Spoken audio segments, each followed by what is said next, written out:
Hello বন্ধুরা, তো আজকে আমি এখন আছি বাপের বাড়িতে।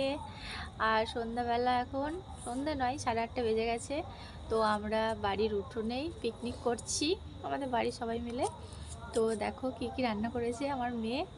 এই দেখো, এদিকে আছে লুচি আছে এখানে, আর এখানে আছে ওর বাবার জন্য রুটি ঢাকা দেওয়া। আর কি আছে দেখা,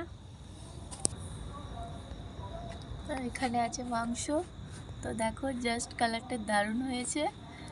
তো চলো আমরা এখন খাওয়া দাওয়া করবো। এখন মেয়ে লুচি দিয়ে দিচ্ছে, এখন মাংস দিয়ে দিচ্ছে এই যে, আর এই যে মাকে দিয়েছে। আর দেখো এখানে ছেলে তো হাতে করে নিয়ে নিয়েছে। আমার খাবার চলে এসেছে, চলো টেস্ট করি।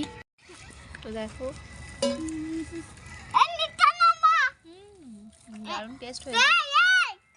চলো আমরা খাবারগুলো খেয়ে নিই সবাই মিলে। বাই বাই, গুড নাইট সবাইকে।